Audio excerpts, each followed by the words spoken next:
Buenos días, tutora. El día de hoy estaremos realizando la sustentación del tema escogido, que fue la fabricación del plástico. Nuestro grupo está conformado por Stephanie Domínguez, Valery González, Cindy Julio, mi persona Juliet Solorza. El grupo de nosotros es el número 19 del curso de Introducción a la Problemática y Estudio del Medio Ambiente.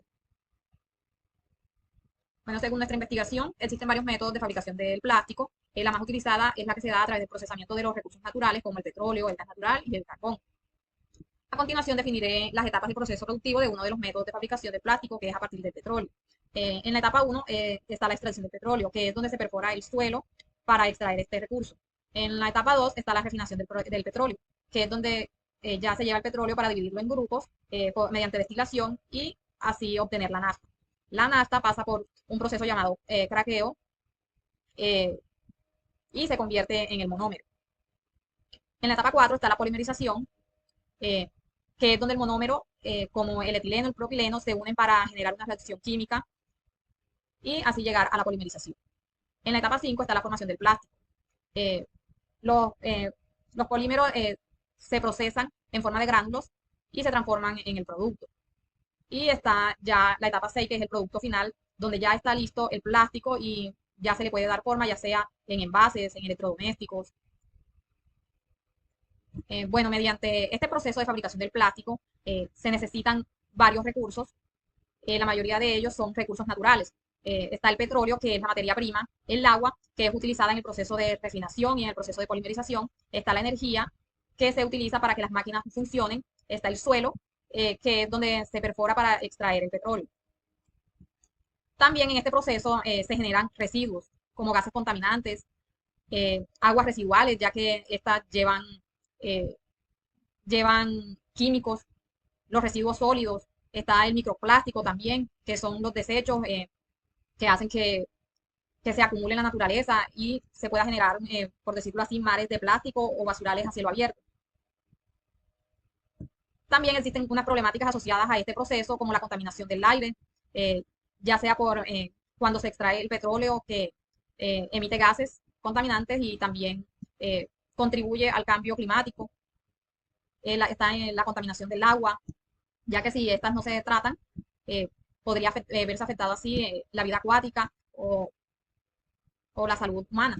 También está la contaminación del suelo, la deforestación y afectación a la biodiversidad y la generación de residuos difíciles de degradar, ya que el plástico demora siglos en desaparecer.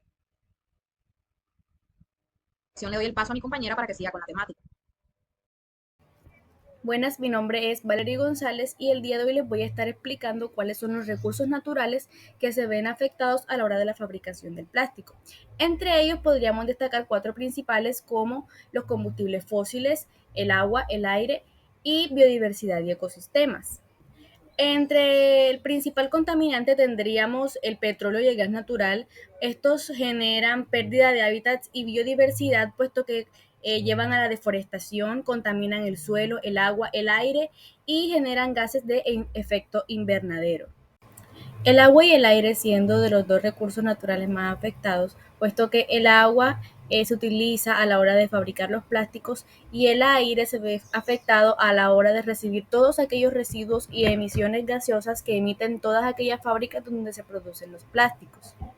Y por último tendríamos la biodiversidad y ecosistemas, que como todos sabemos los desechos terminan en medio del medio ambiente, muchos animales consumen de los plásticos pensando que son alimentos y son en el agua, pues muchas veces los peces se enredan en los residuos plásticos, en las botellas, en las latas, en todos aquellos empaques plásticos donde vienen las bebidas. Esto es aquello que se genera por medio de la contaminación y el mal uso de los plásticos. Bueno, a mí me tocaron los actores involucrados en la fabricación del plástico. Empezamos con actores gubernamentales, que estas son las que se encargan de controlar la fabricación del plástico. Estas gestionan desde el momento en el que se extrae el petróleo hasta el momento de producir el reciclaje, además de otorgar permisos y gestionar los residuos. Como ejemplo tenemos el Ministerio de Ambiente, el Ministerio de Energía, el Ministerio de Industria y el Ministerio de Salud, entre otros. Seguimos con las entidades no gubernamentales. Entre estas está la ONGs, que son las que alertan sobre la contaminación plástica y promueven cambios. Además, educan y asesoran políticas públicas. Como ejemplos tenemos organizaciones ambientales, centros de investigación, organizaciones de consumidores. Y por último tenemos el sector privado, que estas son las empresas que se encargan directamente de crear el plástico. En estas están las empresas productoras de plástico y las empresas recicladoras. Gracias. En Colombia, el recurso más afectado por la fabricación de plásticos es el agua, debido a su uso intenso en los procesos industriales y la contaminación que se genera tanto en la producción como en la disposición final del producto. A continuación, presentaré tres alternativas de mejoramiento para la disminución de la contaminación en el agua. Primero, la implementación de sistemas de tratamiento y reciclaje de aguas residuales en plantas de producción. Durante la fabricación del plástico se generan aguas residuales con compuestos tóxicos. Instalar sistemas de tratamiento permite reducir significativamente la contaminación antes de que estos lleguen a cuerpos hídricos. Sustitución de plásticos convencionales por bioplásticos de bajo impacto hídrico. Los bioplásticos hechos a partir de materias primas renovables como almidón de maíz o caña de azúcar pueden requerir de menos agua para su producción. En Colombia, la política de prohibición de plásticos de un solo uso busca reducir la contaminación ambiental y promover el uso de materiales más sostenibles.